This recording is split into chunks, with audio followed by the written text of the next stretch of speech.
لا علم لنا إلا ما علمتنا إنك أنت العليم الحكيم اللهم تب علينا إنك أنت التواب الرحيم سبحانك لا نحصي ثناء عليك أنت كما أثنيت على نفسك أنت المقدم وأنت المؤخر وأنت على كل شيء قدير.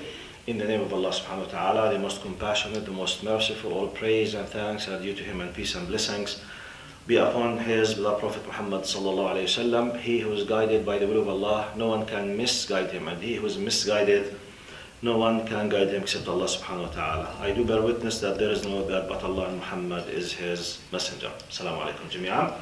Thank you for coming, and I ask Allah subhanahu wa ta'ala to give all of us the barakah of time inshallah, and to help me, I personally, to be of some help in this session.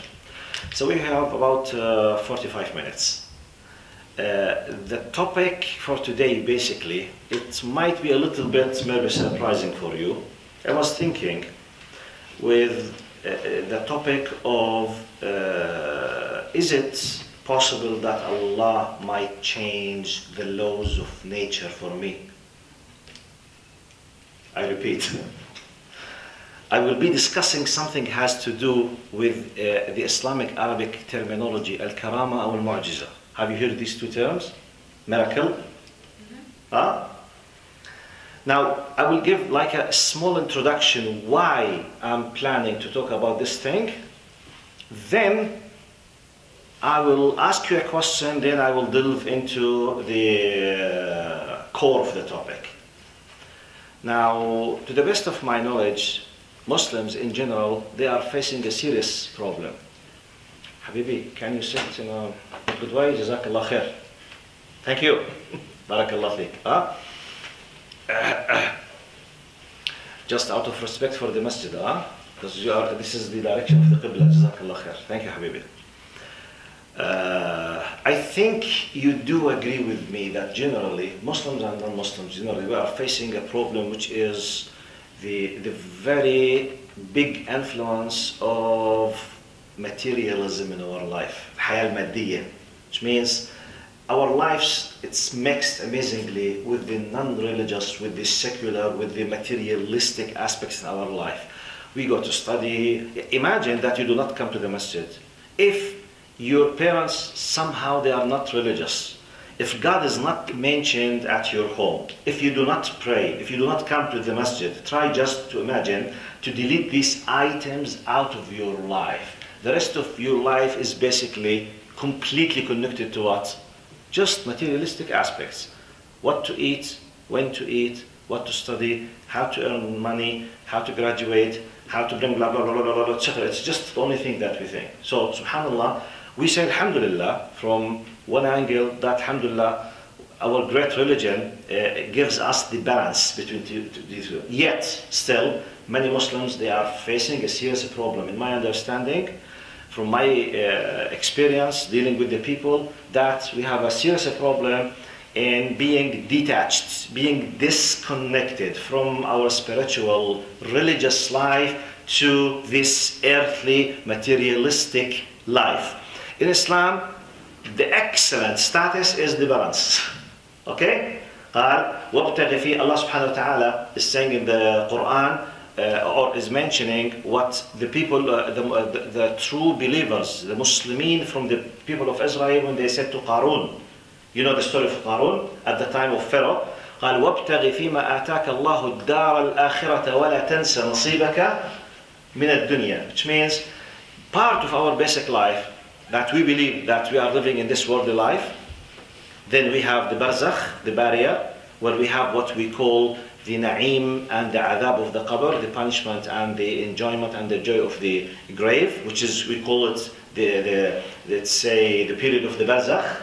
Then we have the hereafter, which starts with the day of judgment, where we have what we call the resurrection congregation, which everyone will be resurrected. Al-ba'ath wal-nushur wal-ihya, the accountability. Then imma jannatun abada, ask Allah subhanahu wa ta'ala to let all of you be from, or la qaddar Allah, the other way, which is, okay, you will be punished depending on whatever. Okay? So as Muslims, now, we live in this worldly life, we have a duty. We need to be most of the time, hopefully all the time, but at least as much as we can, with the akhirah, because the akhirah is the eternal life. Okay? Now, when this is not mentioned for whatever reason, if God is not mentioned, if Allah is not mentioned, if religion is not mentioned, if akhirah is not mentioned, if death is not mentioned, we will be more connected to the materialistic aspect of this life. So we might be facing a serious problem when we are approaching this. Now, because this is the introduction, this is why, at least from my point of view, I decided to talk about, in this worldly life, one of the beautiful things. Is it possible that Allah might change the laws of nature for my sake? يعني ممكن ربنا يغير قوانين الكون لأجلي. Okay, is it possible? طيب, by the way, this is discussed in two terms, karama and mu'jiza. These two terms. Mu'jiza means the miracle. You know the miracle?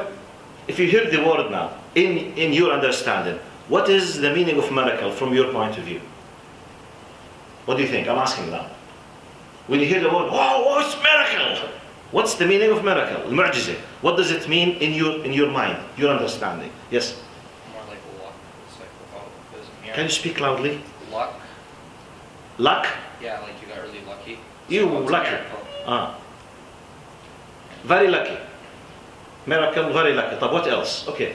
When something out of the ordinary or something unexpected happens. Something not expected happens. Something is not ordinary. Okay, what else?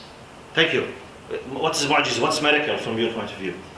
Something impossible happened that Allah SWT wanted to happen. Something impossible? Impossible. Impossible. That Allah SWT wanted to happen. Wanted to happen. Such as? Do you have an example in your mind? Like, for example, I've heard stories of, like, I forgot what prophet it was, but when he was like an infant, he was able to talk, and that was considered a miracle. It's like Jesus alayhi salam. Yeah, I forgot. Al-Masih, yes, yes, Isa alayhi salam. In our faith, we believe that he spoke when he was born, in the first few days. He spoke like an adult. قال إني عبد الله. That's true. This is called, we call it miracle. Okay? Like what else? Do we use this term in our life? Do you use it in your life? You use it for what?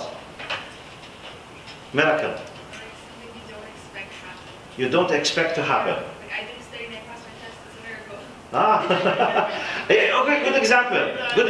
I did not study, so in our mathematical calculations, our human expectations, I'm not supposed to pass because I did not study, for example. I say like a miracle. Type.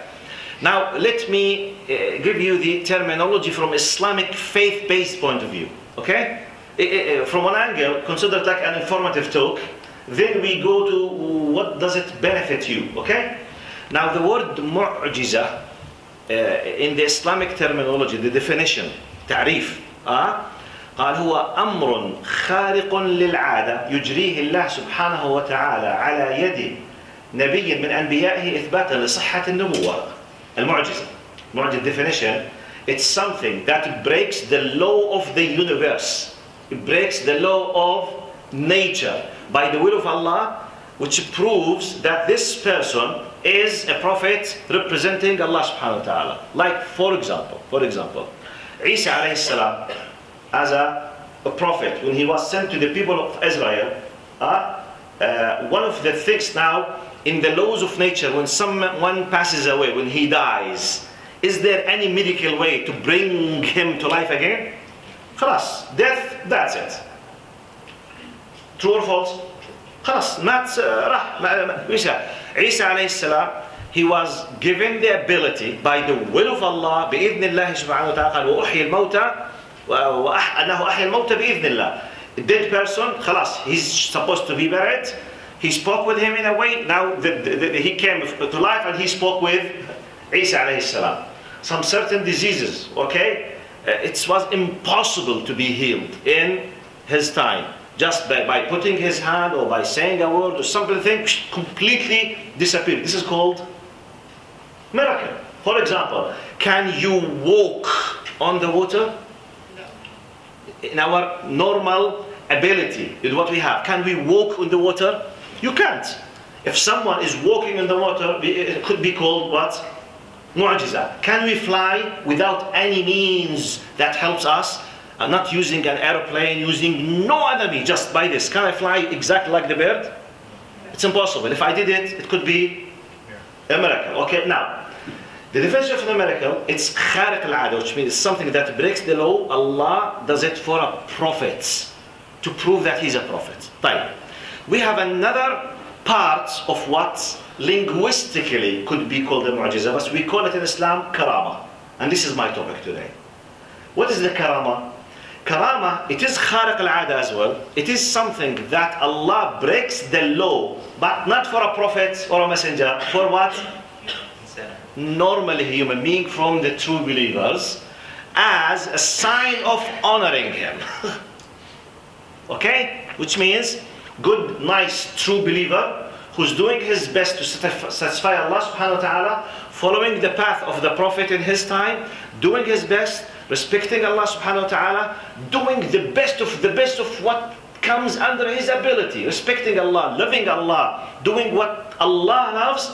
Allah might decide at a certain point to honor him. One of the ways of honoring him, he might break the laws of nature for his sake as a sign of honoring him. Okay? Now I will give you an example. Now, why I'm mentioning this, I want you to know, even living in this, there's something amazingly beautiful in this life if you are connected to Allah from the way, from the gate of Iman, if it is well established. I will tell you the hadith, the sound hadith, the sahih hadith, that I will build my concept of today on it, and I will connect it with another hadith. Then I will finish my talk. I will be, by this, I'm expecting that I will, inshallah, will be delivering the message. Then we will see the questions for Salat al-Maghrib. Look, there is a very famous hadith. It's a sound hadith, hadith sahih. Prophet Muhammad ﷺ says, I will say it in Arabic, then I will translate it. قال كان رجل في من كان قبلكم, one of the men, in the previous nations, and I have to pay your attention to something. When Prophet Muhammad ﷺ speaks about a believer from previous nations, it could be from the followers of Nuh alayhi salam, okay, or the followers of Moses or Musa alayhi salam, or the followers of Jesus or Isa alayhi salam. You need to know from Islamic point of view, the followers of all prophets and messengers, from Adam up to Muhammad, we consider them what? Muslims. We call them Muslims. Because the meaning of Islam is to submit yourself to the will of your Lord. So any believer in his prophet in his time, if he submitted to Allah through the prophet of his time, he is a submitter who has submitted himself to Allah. So by default he is what? A Muslim. So that's why basically it is true to call a believer from the time of Nuh Muslim. Okay? From the time of Yusuf alayhi salam, Joseph, Muslim. The followers of Dawood and Sulaiman alayhi salam, they are Muslimin, from the people of Israel. Okay? So when Prophet Muhammad said, كان رجل في من كان قبلكم, he did not tell us whether he's from the followers of Moses or Jesus or Nuh, but he's talking about a believer who can be called a what? A Muslim. It's like saying one of the believers of Muslims in the previous times, he كان يسير في فلاة, like a very big open area like a desert, okay, in the summer. قال فسمع صوتا في سحابة يقول اسقي حديقة فلان.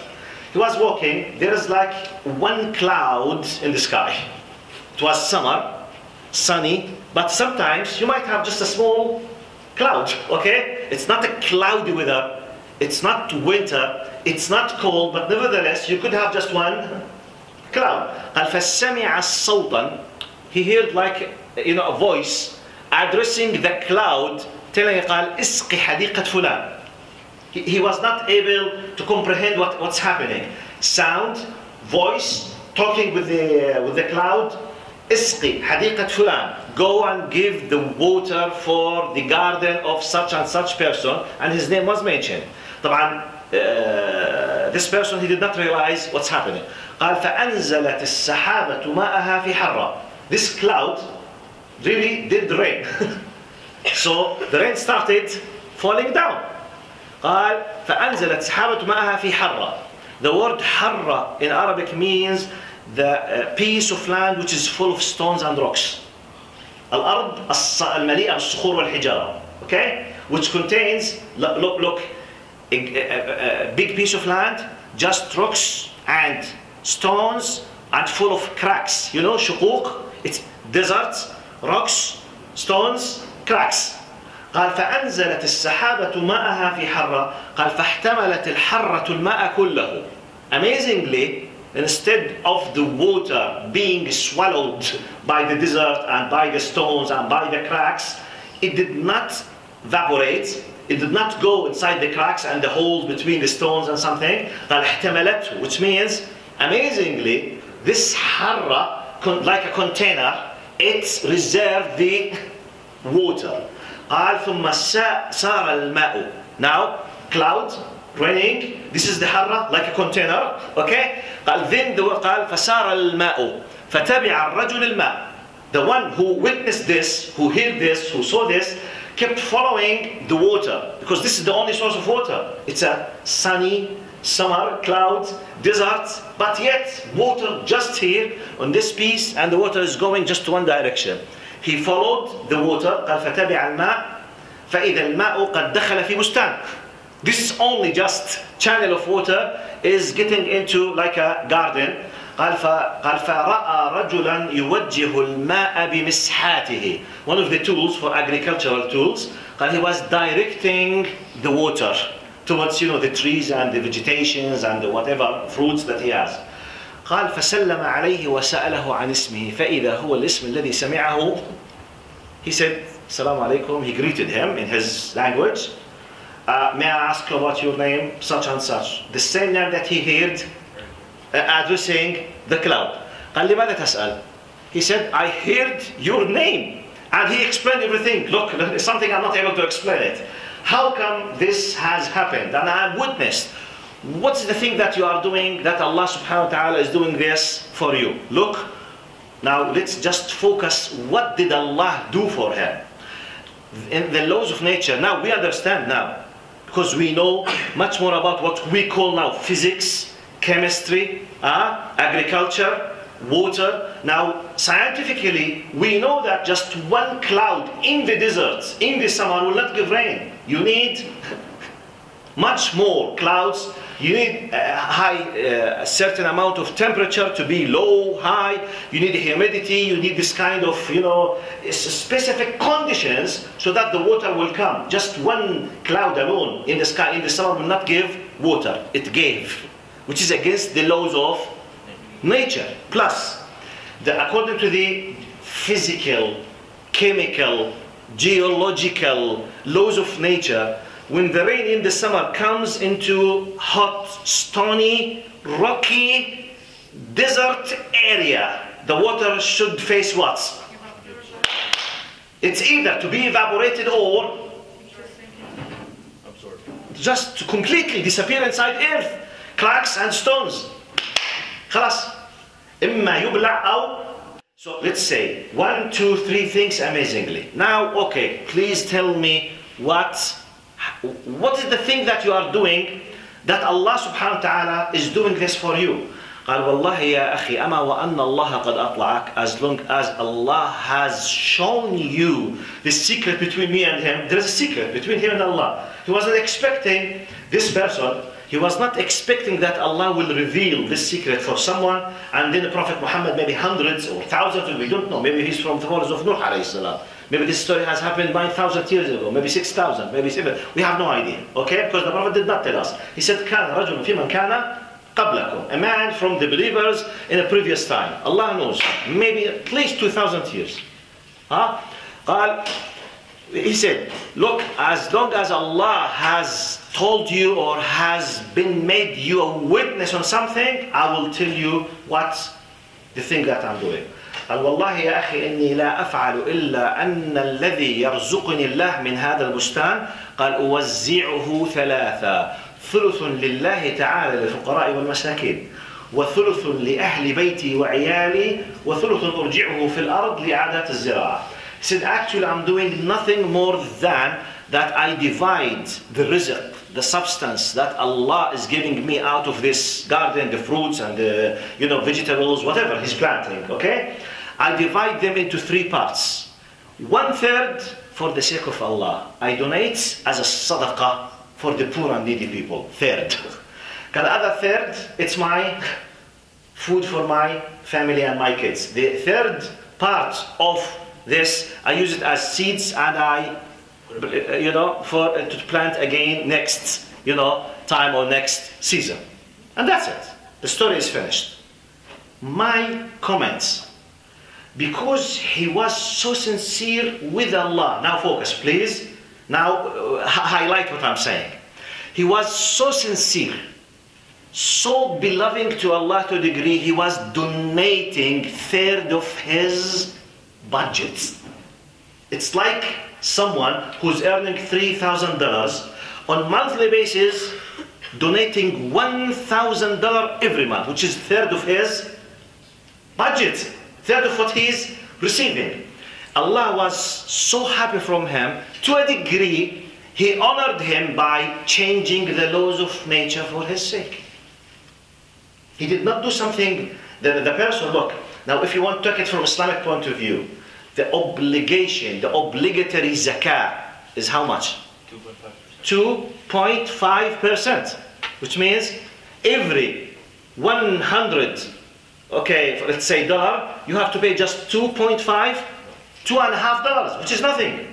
This is the obligation in case if you have an addition. The sadaqah is open. You can give 5, 10, whatever. This person made it like an obligation on himself, by himself, to give what? 33%. Which is not something very strange, but he did it. Now, very action, this is my point. Is it possible in this worldly life that Allah might love me and be satisfied to a degree he could be changing the laws of nature? The answer is yes. But you need to trust in this, and you need to go and to delve into the area correctly. Look, he started this for the sake of Allah, then the reward came. Now, what kind of benefits I can get? Some people, they say, Sheikh, we are not discussing benefits. No, we are discussing benefits.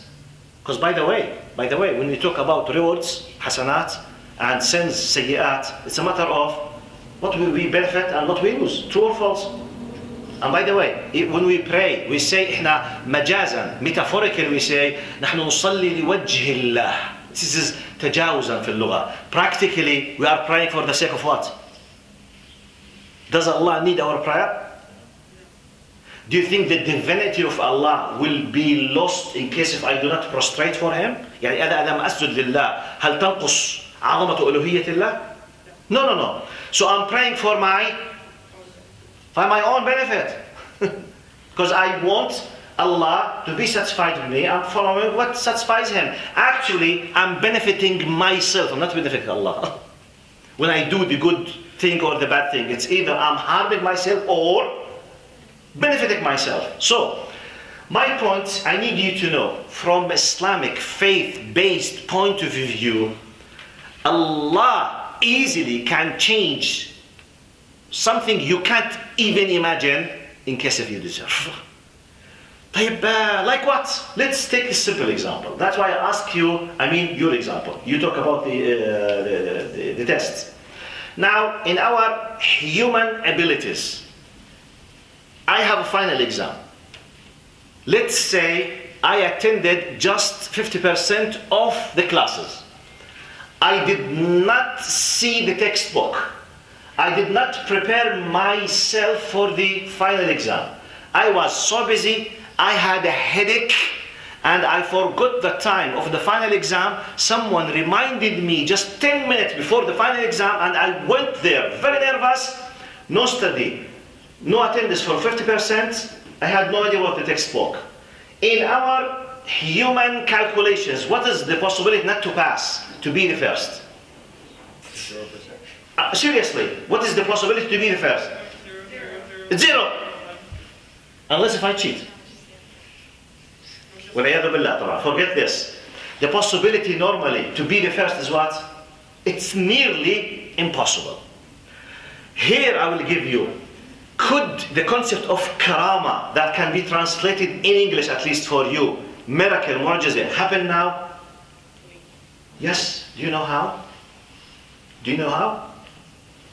Now, have I attended 50% of the classes or not? No. Right. my memory normally can't stand recalling the information. Allah will let me remind everything happened in the 50% that I have attended. 2, if I came late without studying the textbook, I will be nervous. Allah will give me the peace of mind. I will take a kind of nervous attitude. 3, in a way that we do not know how, the questions will be just from the classes that I have attended, and I will remember them exactly, and I will give a full mark, and I might have it. This is called miracle. Okay? Okay. But I'm not saying this happens every time for anyone at any moment. No. I'm giving you an example. And by the way, maybe no one on earth will be aware of this except yourself. It's just something between you and Allah. Does this mean, Sheikh, Wallahi, thank you, you are giving us a nice way not to study? Am I saying this? No. I'm just telling you, imagine that you were not able to attend the other 50% of the class because your mother was sick. You were taking care of her. Imagine that you lost that time because some of your families, they were facing a disaster and you were helping them. You were dying to help others. That's why you lost. And you were doing your best from your time as a volunteer, okay? You had no good food, you did not sleep, you did not go because you were supporting someone in disaster for the sake of Allah. And you knew that you will lose the mark and even you will not pass. If Allah knows this kind of sincerity, Allah might compensate you by giving you a karama without you asking it, not even expecting it. Got my point? It's not a matter of, I just, okay, wallahi, this is good, my sheikh. I will not study. I will go to just, Ya Allah, miracle. This is in Harry Potter's, okay, films, you can see it, or in Hollywood films. And this is a stupid way of thinking. I'm not discussing this. I'm saying you need to know, if you trust Allah, you build your relation, trust Allah after doing your best. You might have gaps in your life. You might have shortcomings, definitely. Allah will help if you deserve. What does it mean to be deserve? You have already paid the tax for this. Got my point? I will give another example. Then I will stop this. Then I will give the other hadith. Then I will receive your questions, inshallah. Another example. And by the way, when I give an example is just a simple example to make the concept simple. But in reality, in Allah's power, in Allah's will, it's much more complicated like this. Imagine that you are a person really who loves Allah and you are doing your best to do the good. Because you had, let's say, a very important appointment for a new job. You have graduated just recently. You were dreaming about this job, one of the amazing opportunities. Let's say you are living in Oakville and your let's say, appointment for this job, the possibility to have this job, let's say 95%, but you have to go to the headquarters of the company, let's say in Niagara Falls or in London, which is 1 hour or 2 hours when you're driving through the highway, okay? So something happened with you. You are a nice, good person, doing the best. Allah loves you. You are not aware what happened, but something happened to you. Even you can't explain it to the people around you. Such as one of your close friends was in a very serious problem. You can't even tell your parents about it because it's so secret to a degree. If anyone knows about his problem, he will be in a big trouble. So you are helping, you are covering, you are backing for the sake of Allah to help a serious problem in a family without any intention to the people know because you don't want to cause an extra trouble for them. Imagine. Because of that, you lost the appointment. You need at least 2 hours to go there driving, and the appointment is just exactly after 1 hour and a half. Still, you did not finish the problem. Now, okay, it's a theoretical example. Could it happen to you? Is it possible? طبعا. In many different ways. طيب. How the karama might happen to you?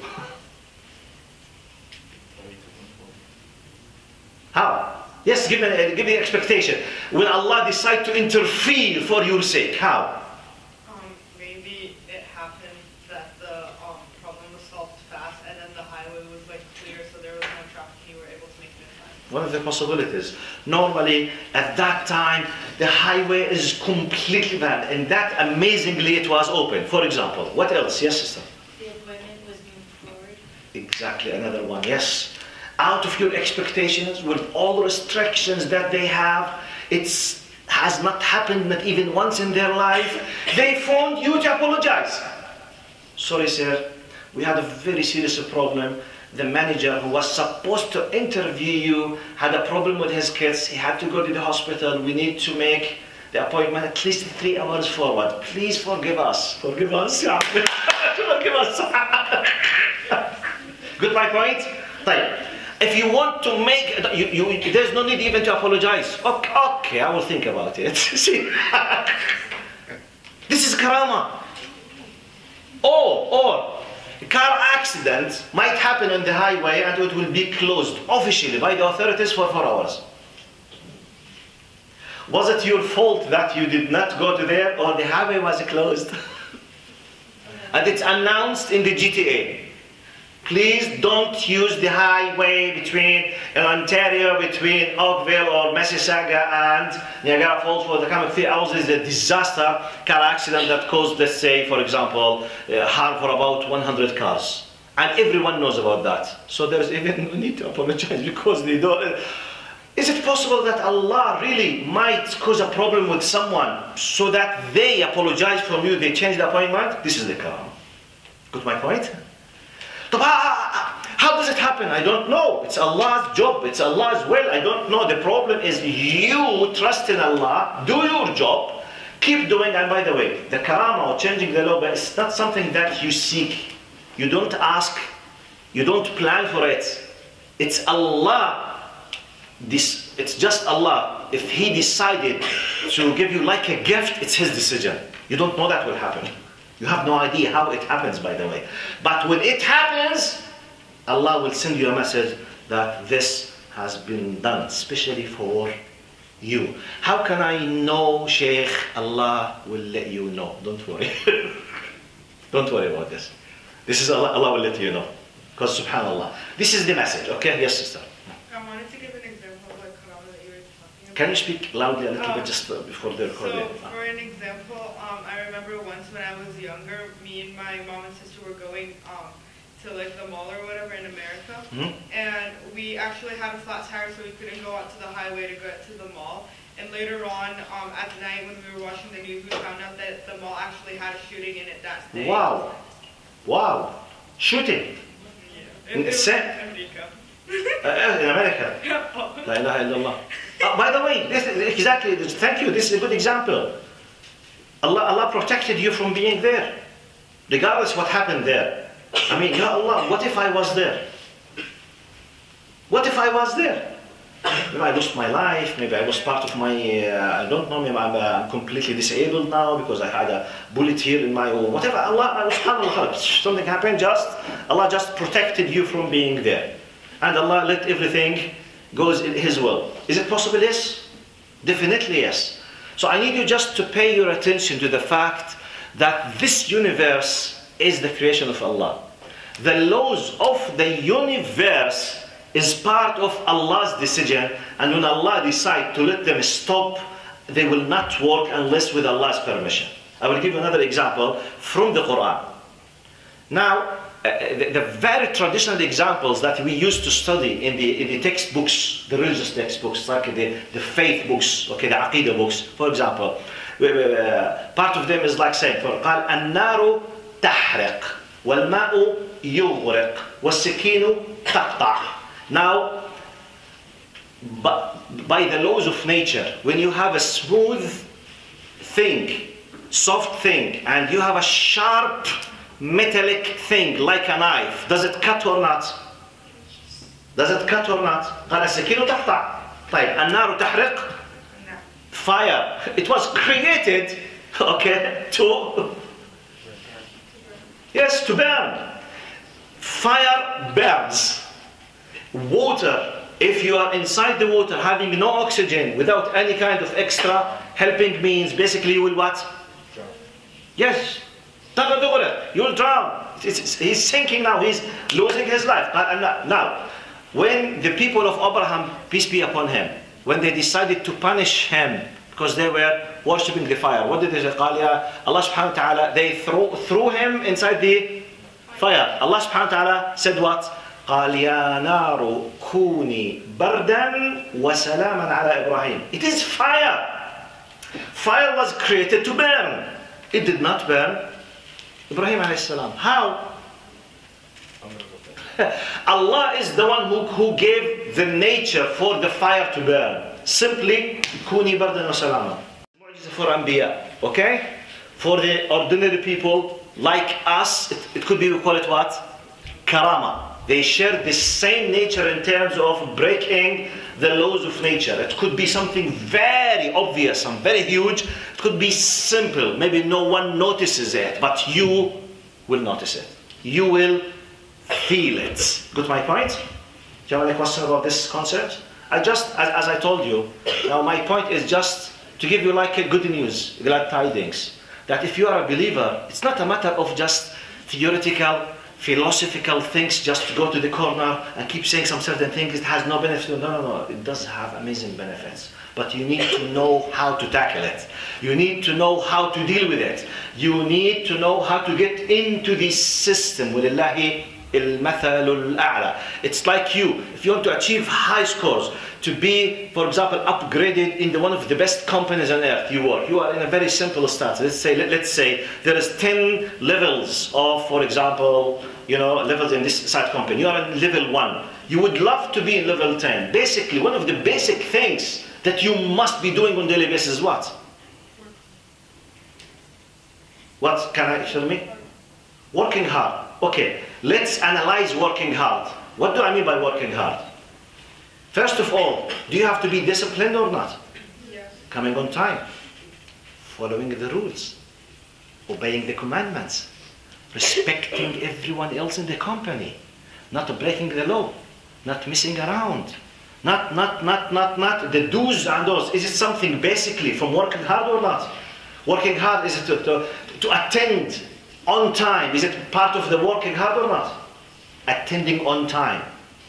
Achieving the goals of your department as a team, as part of the team. Is it part of working hard or not? Now, after working hard, which means coming on time, leaving, sleeping, not sleeping, finishing, working at night, doing, reading, appointment, blah, blah, blah, blah, blah, blah, blah, etc. Whoa, for maybe 1-2 years just to go to be upgraded to level 2. You are dreaming of level 10. It could take you 15 years. Does this happen in our normal life or not? For a silly, simple things, which is salary. Am I exaggerating? But this is part of our life. Salary. Social prestige. What is the guarantee to have this good salary or social prestige? What's the guarantee, mathematically speaking? I mean, if I'm working hard in level 1, what is the guarantee that I might achieve number 9 or 10? Is there any guarantee? Any guarantee? No. The reason simply, I might die in a few weeks. Car accident.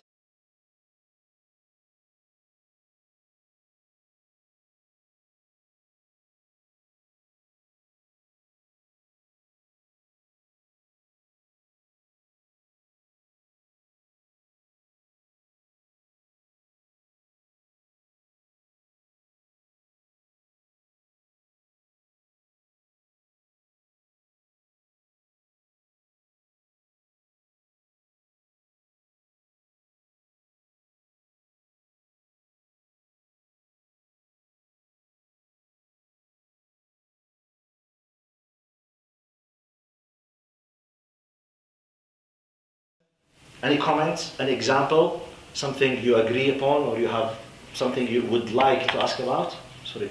Yes. What's the difference between, like, say, a karama and just, like, pure luck? Pure luck. Yeah, like,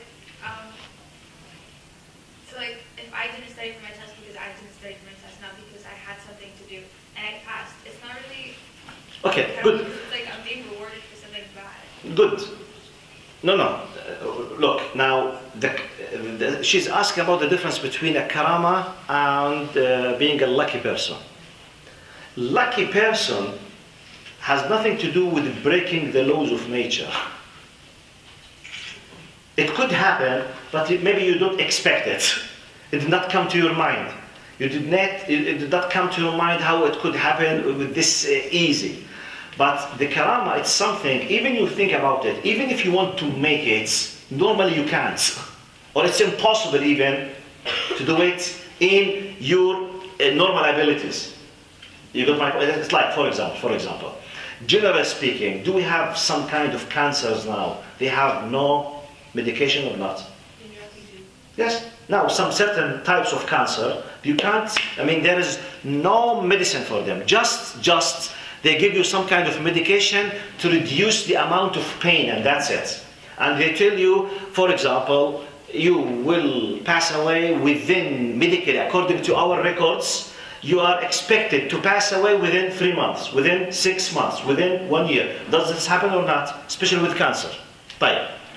Now, when you sit with the people, you hear some certain karamat happens. Like, for example, we heard a very famous story. A Saudi lady, she had something like that, it's very serious. And she donated with amazing amount of money for a poor girl, for example. Next time when she went to the tests, everything disappeared. Yeah, I mean, this is okay. I'm not asking you to believe in it. Is it possible that Allah will save, will heal someone without the normal direct medications from a disease that has no medication? Yes. We believe in that. Is it possible? And we do know people. We do know people. This is now, medically you can do nothing. Materialistically you can do nothing. In your calculations you can do nothing. The money can do nothing. All doctors, they can do nothing except just, wallahi, your mother will pass away within 6 months. And that's it. Next day, test completely positive. Positive, disappear. How? This is karama. Because you can't, okay? But for example, being lucky, actually, the word lucky is just, it's another gift of Allah as a reward. Okay? And the reward sometimes I might be given as a reward or as a sign of that Allah loves me even though I'm falling short. Which is not against the laws, I'm not breaking the laws, but I'm not expecting or I don't maybe even deserve it. Yani, for example, I'll give you an example of being lucky. I did something bad at home. My father is a very nervous person. Normally, he will make a big fight with me when I come back. Amazingly, for a reason that I don't know how, when, what, where, okay? He was so nice with me when I came back. Is that a miracle? It's not a miracle. But, Ya Allah, I was expecting a fight with him, and maybe I will be very angry and I will leave home. I was even preparing myself to leave the house. Because I'm sure that he will say X words for me, blah, blah, blah, blah, and say that you and I will be angry. I'm expecting this. Amazingly, he smiled in my face. He said, Ma'ash, no problem, please don't repeat it again. Habibi, he gave me a hug and he kissed my forehead and just I went, I don't know. It happened. This is not a miracle. I'm so lucky and it's by the will of Allah. Got my point? So this is continuously happens, but the karama is something so special. It's against the laws of nature. This is not against the laws of nature. Could happen in different ways, but Allah helped to be done easily for my sake. Clear? Difference between being lucky and the karama. Any other question? I have a question. So, Malish, can I, because she raised up her hand. Yes, sister. Yeah. By your example, Can you speak loudly? yeah, by your example, when you said the appointment was moved to Yes. because the guy had a problem with his kids. Maybe, for example, when karama happens to a person, wouldn't it also be harming another person, for example, that doesn't deserve it? You mean when the problem happens in the highway, you mean the car accident? No. I mean, like, between two people, when the guy couldn't go, and the person arranging it called him and said that I had a problem with my kids. Maybe if Allah arranged it Okay, now, okay. Okay, if I answer that? You want to answer? But have you heard the question? Yeah. All of you? Clear? She's just pointing to something which is very valid. My example was theoretical example. We said the possibility the appointment was moved. Maybe one of the possibilities, the one who's in charge of the appointment had something, he was in need to go to the hospital for his kids. So she's saying, is it possible that Allah is harming that person by taking his kids to the hospital for my sake? She said, okay, I will let you give you the opportunity to answer about this before I give the answer. What do you think about this? So I was thinking, Allah would never harm a person for his mistake. Like, you don't know what's going on in this person's life. Maybe Allah meant to test them Yes. for good purpose. By the way, don't use the word harm, Yeah, God would never because it might be ni'mah for him. Maybe this visit to the hospital was intended by Allah to let this manager see some certain people whom he used to know 20 years ago, and they are facing a problem. He has no idea about them. They don't know that he lives in that city. He's a multimillionaire and Allah wants him to help them. He pushed him to go with his kids to the hospital to let him see his old friend who's desperately in need. I told you it's so complicated. It's not, it's not just 1 + 1 = 2. It's not just black and white. I mean, we are witnessing just simple part of maybe an equation with, let's say, 1 million elements. One of them, myself. So this with that and that with this and this and that. It's amazing. It's Allah's power. But what I realized from it, in my human ability, it's nearly impossible. What can I do? I lost the job. Because mathematically, I need 2 hours. I'm late now, say half an hour. It's impossible to reach, and they are very strict. So the possibility, everything but yes, and they found me and they apologized me. This could be like a karam, because I'm not expecting this. It's generally they don't do it. Wallahu a'lam. Same answer? I wanted to give like a different answer to Okay. it. I was gonna say like maybe like like Allah SWT meant to have that family like be punished at a certain point, and it just happened to be a good time to do it so Yes. that the person would. It's be another rewarded. possibility. That's true. Maybe that manager is not paying any kind of sadaqah or zakah from his money, and Allah is punishing him by pushing him to put his money in the hospital because he's not donating from a lot of money that Allah is giving him. Yeah, I mean, the possibility is, it could be tens and hundreds of possibilities. But that's what it's a theoretical example. But now we need to trust Allah, do our best. Allah amazingly will gift us. But final comment, someone raised up his hand here. But, sorry, who? I was going to answer, but then one of them said the same thing I was going to say. They said the same thing I was going to say for responding to her question. Or her, Can you speak loudly a little bit to hear you? Yeah. one of them had an answer, the person that had brought up the original point, I had an answer, the same answer as somebody else, so they already said it. Sorry, I did not understand it. He raised his hand to say something, but one of us already said it. Okay, thank you. Jazakallah khair. Final question, because we have, I think, 2 minutes. We have to stop. Yeah, it's kind of off topic though. We have just 1 minute. Yeah, it's kind of an off-topic question. So it's like included about Salah. So for me and my sister, we both work at Fortino's, and we don't have like a room for like Salah. Like when we're like working, we take a break to pray, but there's not a certain room. So we usually pray in the locker room. And I was just wondering, so the locker room is like connected to the bathroom, but there's like a small doorway where a door used to be, but like the door broke or something. If the ground is dry and you are not 100% sure that there is what we call najasa, which is the urine or the stool or the urine, you don't witness them, basically it's considered pure and tahir. As long as it's dry, you can pray on it. Okay. If you put any kind of, small rag, so no problem at all. Even if you don't have it, even if you do it in the floor. As long as it's dry, it's acceptable, no problem. Okay? طيب جزاكم الله خير. May Allah accept from all of you. بارك الله فيكم. السلام عليكم ورحمة الله وبركاته.